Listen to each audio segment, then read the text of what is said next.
150 साल हो गए, पर एक गीत आज भी संसद की बहसों में आग लगा देता है। एक गीत जिससे अंग्रेज डरते थे, आज हम खुद उससे डर रहे हैं। तो आज का बिंदु यही है चर्चा का कि क्या वंदे मातरम सांप्रदायिक है? क्या इसे संसद में गाना जरूरी है? क्या राष्ट्रीय पहचान का यह प्रतीक राजनीति का मोहरा बन चुका है? आज हम इस सच्चाई की तह तक पहुंचेंगे। तो पहली चीज तो जानने की यही कि आखिर वंदे मातरम का सृजन हुआ कब? दरअसल 1875-76 का समय था जब बंगाल ब्रिटिश शासन के अत्याचार का सामना कर रहा था। राष्ट्र दर्शन कमजोर था, आत्मविश्वास टूटा हुआ था। इन्हीं दिनों बंकिम चंद्र चट्टोपाध्याय एक सवाल से जूझ रहे थे कि क्या भारत माता के लिए ऐसा गीत नहीं हो सकता जो सोई हुई राष्ट्र चेतना को जगा दे। कई वर्षों के तप के बाद इस गीत का जन्म हुआ। वंदे मातरम का मूल संस्कृत बंगला मिश्रित रूप यह सिर्फ साहित्य नहीं था, यह सांस्कृतिक राष्ट्रवाद का पहला घोषणा पत्र था और 1882 में आनंद मठ उपन्यास में प्रकाशित हुआ। ब्रिटिश सरकार इस उपन्यास से घबरा गई क्योंकि यह जनता का विरोध और स्वराज का यह संदेश दे रहा था। दरअसल वंदे मातरम उपन्यास का युद्धगान था और सन्यासी विद्रोहियों के लिए ऊर्जा की ज्वाला। तो ये बात तो हुई उसकी ऐतिहासिकता की। लौटते हैं अब हम वर्तमान में। संसद में क्यों शुरू हुई बहस? हाल के वर्षों में संसद में कई बार प्रश्न उठा, क्या हर सत्र की शुरुआत वंदे मातरम से हो? क्या लोकसभा राज्यसभा के अंदर गीत गाने को अनिवार्य किया जाए? क्या यह राष्ट्रीय अनुशासन है या धार्मिक रूप से इसे थोपना है? कुछ सांसदों का तर्क था कि यह राष्ट्रगीत है, इसका सम्मान होना चाहिए। तो दूसरी तरफ कुछ दलों का कहना कि सम्मान जरूरी है पर गाना अनिवार्य नहीं। और यहीं से शुरू हुआ वंदे मातरम का राजनीतिकरण। अगर इतिहास के पन्नों पर नजर डालें तो सांप्रदायिकता का यह आरोप वंदे मातरम पर शुरू कहां से होता है? दरअसल पहला बड़ा विवाद 1930-40 के दशक में उठा था। कुछ मुस्लिम नेताओं ने कहा कि गीत में भारत माता को देवी जैसा स्वरूप दिया गया है, इसलिए इसे धार्मिक गीत बताया गया और यह कहा गया कि एकेश्वरवाद के कारण कुछ लोग इसे नहीं गा सकते। लेकिन ध्यान दें, बंकिम चंद्र ने इसे देवी पूजा नहीं, भूमि पूजन का रूप दिया था, मातृ देवी की बात की थी। गीत में भूगोल, प्रकृति, नदियां, खेत, वन, इनकी उपमा मां से की गई थी, देवी से नहीं। यह भूगोल की स्तुति है, रिलीजन की नहीं। और रविन्द्रनाथ टैगोर ने भी बहुत स्पष्ट तौर पर इस बात को कहा था कि यह मातृभूमि की अपनी वंदना है, कोई देवी की नहीं।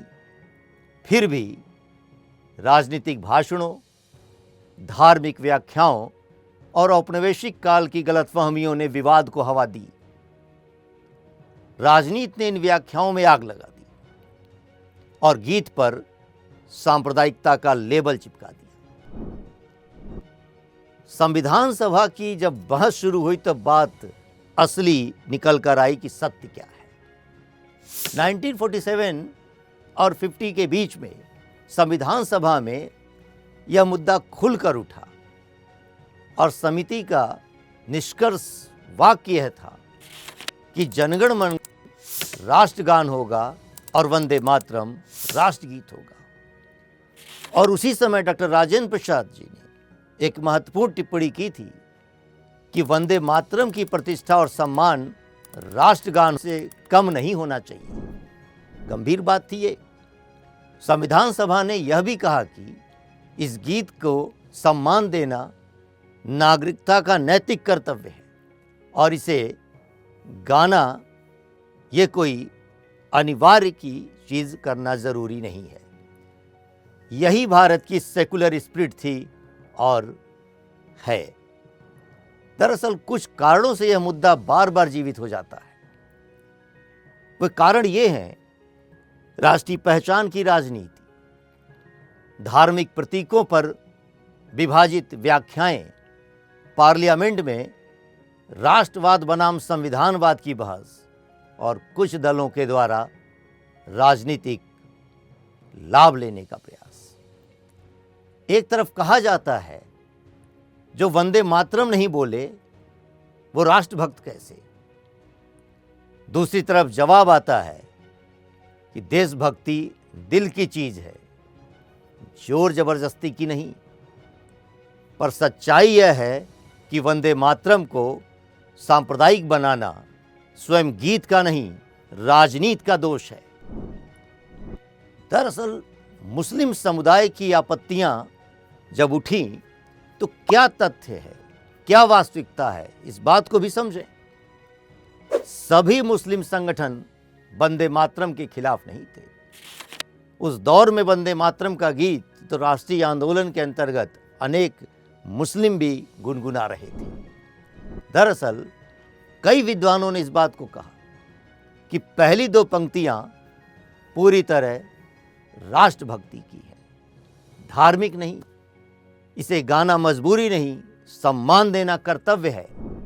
और कुरान में कहीं भी राष्ट्र की स्तुति करने से रोका नहीं गया है। यद्यपि कुछ संगठनों ने चिंता व्यक्त की कि पूरा गीत देवी स्वरूप को छूता है, इसलिए धार्मिक मतभेद पैदा हो सकते हैं। कहीं न कहीं देवी धर्म और मातृपूजा, मातृभक्ति जैसी चीज़ों से अनजान ऐसा लोग बोलते रहे। इन चिंताओं को कभी भी ठीक से संवाद में हल नहीं किया गया।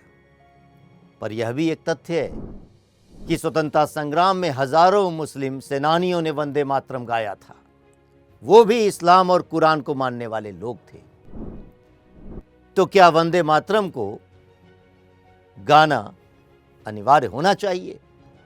इस बारे में भी पहले जरा पक्ष और विपक्ष को तो समझ लें कि आखिर इसको अनिवार्य बनाने वाले समर्थकों का समूह क्या कहता है। कहता है ये राष्ट्रगीत है, राष्ट्रभाव जगाने का माध्यम है, संसद, अनुशासन और एकता का प्रतीक है, इसलिए इसको अनिवार्य करना चाहिए।